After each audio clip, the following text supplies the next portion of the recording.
Okay, the children's desire for a house on wheels worried Armand. Now it wouldn't take them time to think up something like that. You don't need to have Father Christmas bring you a new house now, he said. Tinka will let you live in that one with her, and Paul will be in a comfortable tent. But we want our own house, said Susie. A house for our family to live in. Then we can take the wheels off so we can stay in one place.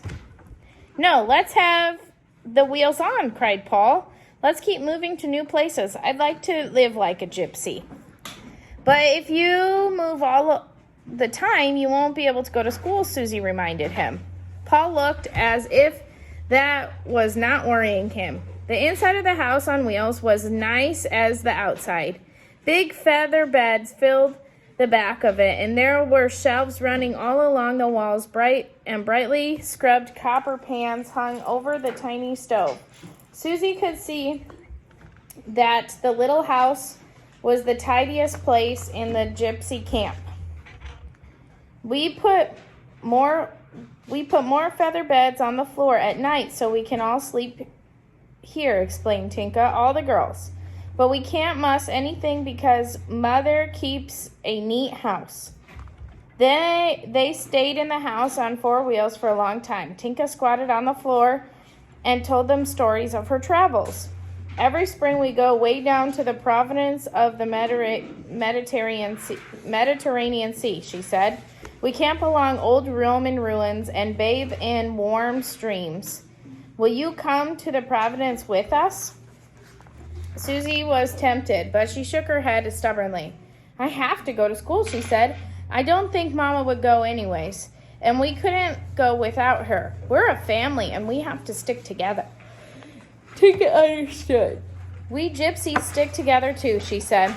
The time went so fast that Armand had almost forgotten about the children's mother. You wait here and I'll go fetch her, he said, as he noticed it was almost dark. He hurried back through the streets where the snow had turned into water.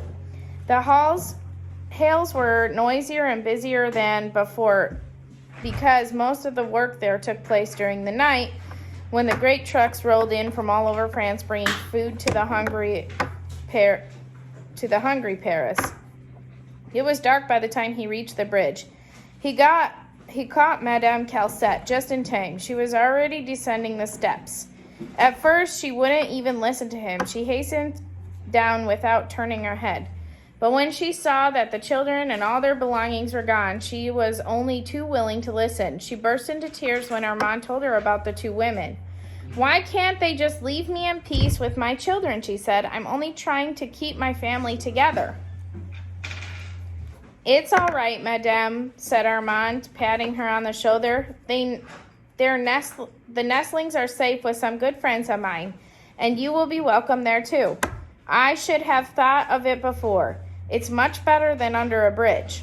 Madame Calcette stopped crying and followed him back towards the hills. I want to apologize to you, she said humbly. You are a good man. Armand felt uncomfortable. Wait until you meet my friends, he said. He was certain that she would not thank him when she saw them. All the way through the dimly lit streets, Madame Calcette followed several steps behind him. Armand knew it was because she was ashamed to be seen with a hobo, but he did not let that bother him. He had lost his pride long ago. Work at the hills had reached a fever peak the third time he went through it. Now the woman had to stay close to him so that she would not get lost. They were pushed by baskets, and once Madame Calcette almost was run over by a truck. It was a relief to get back to the dark alleyways. But when Armand led his companions through the wooden fence, a woman acted in the way that he hadn't expected. Her eyes flashed wide at the sight before them. The dusky gypsies were gathering around the campfire. The building peaks rising behind them made the scene look of one lonely gypsy camp at a foot of a bare Spanish mountain instead of the crowded heart of Paris. One of the men was playing a guitar and the girl was dancing. Behind her pranced Tinka, trying to learn the steps by heart. And the firelight fell on the 3 red-headed children clapping their hands in time to the music. "Gypsies!" shrieked Madame Calcette. "You brought us to the gypsies?" Then, in her shame and despair, she started sobbing bitterly into her twisted scarf. "Madame," said Armand, "you cry so much that you will bring down the rain." "To think we have fallen so low," she wept. "My children at home with gypsies." "What's wrong with the gypsies?" asked Armand. "Why do you think you are better? Are you kinder? Are you more generous?" "I'm honest," murmured the woman through her scarf.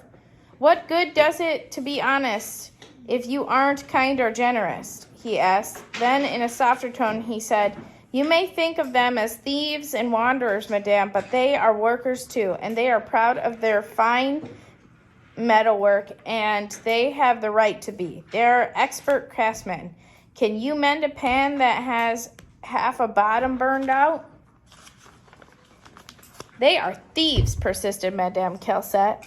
"They mean no harm," said the hobo. "They don't know there's a commandment against stealing, and they've done a lot of talking about families sticking together. Well, we're here. We're all God's proof, big poor family, so we need to stick together and help each other." Madame Calcette began drying her eyes with her scarf. "I have nowhere else to take the children," she admitted. "The room at my sister-in-law told me about is more than I can pay. I must be grateful for the shelter, I guess." The gypsies received her courteously, and Muriel even offered her to tell her fortune, although Madame Calcette refused. Tinka brought her a bowl of stew to eat by the fire. "It's good pigeon stew," she explained. "My Uncle Nicky catches them in the square.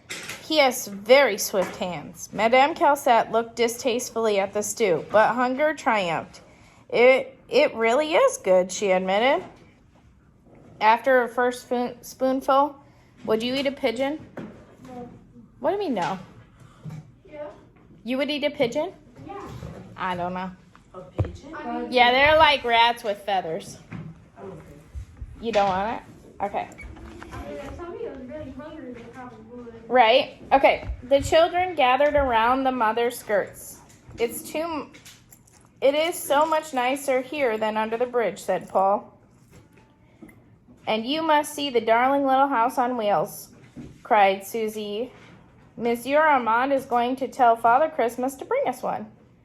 "You may sleep in it," Muriel politely told Madame Calcette. "There's a soft bed for you and your girls in the back." "You are very kind," said Madame Calcette, "but I expect to pay you for our stay here." "We do not take money from our friends," said Muriel proudly. "Only from strangers." Then she disappeared from behind a tent.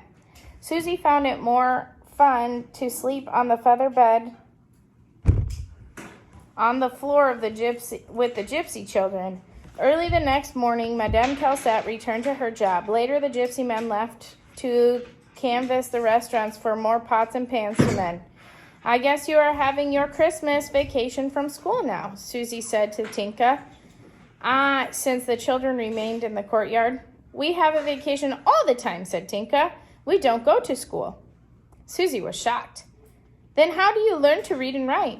"We don't know how to read and write," said Tinka. Susie was even more shocked. "Then I will teach you," she said. We will have school this morning." She brought her well-rubbed piece of coal, and we have plenty of blank walls here to use as blackboards. She carefully printed each letter of the alphabet, naming it as she wrote. Armand stretched out on the ground with a piece of firewood for a pillow. He was watching the little school teacher with good humor. "You, the one who's been writing all those signs on the walls and telling people to go home." Susie gravely shook her head, then held the coal out to Tinka. "Now you copy them." Tinka gave her a fox-like grin. Below Susie's letters, she quickly drew 2 circles, one inside the other. Well, that's not a letter. It doesn't even mean anything. Oh, yes, it does, said Tinka, grinning. If you see this sign near a gate, it means that the people who live inside are good and generous. She quickly scratched an upright line, then crossed with 2 short bars. But this sign means that beggars will be badly received. Perhaps the people will even set a dog on them. Armand came to life. Ooh, I remember that, he said. It seems I went to the wrong school. I never learned such useful readings. Tinka laughed. She mischievously batted her eyelashes at Susie. See, she said, there are some things you can't read. Susie was willing to be a pupil as well as a teacher. I like to learn new things, she told Tinka. Now you teach me some of your gypsy writing. Armand stiffly rose to his feet. It's getting too highbrow for me around here, he said. Think I'll take a little walk over town.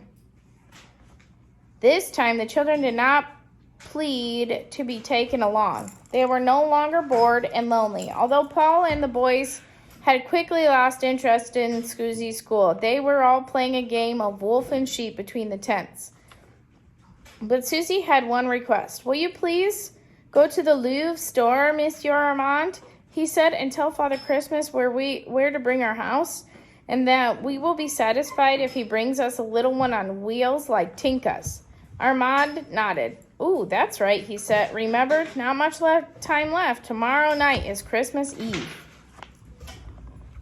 And let's see, let me go get the paper so that I can tell you guys what to read.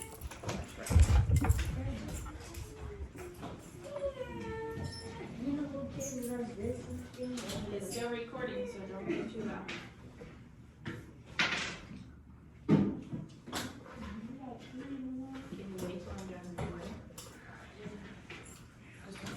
Okay. Okay, so you guys have a chart like this, and that says, create a chart of the advantages and disadvantages associated with being a gypsy child. Would you ever choose such a life? Explain your choice. So you're going to write advantages, good things about being a gypsy child, bad things about being a gypsy child, and at the bottom say, would you choose it or not, and why? Yes. Okay? You get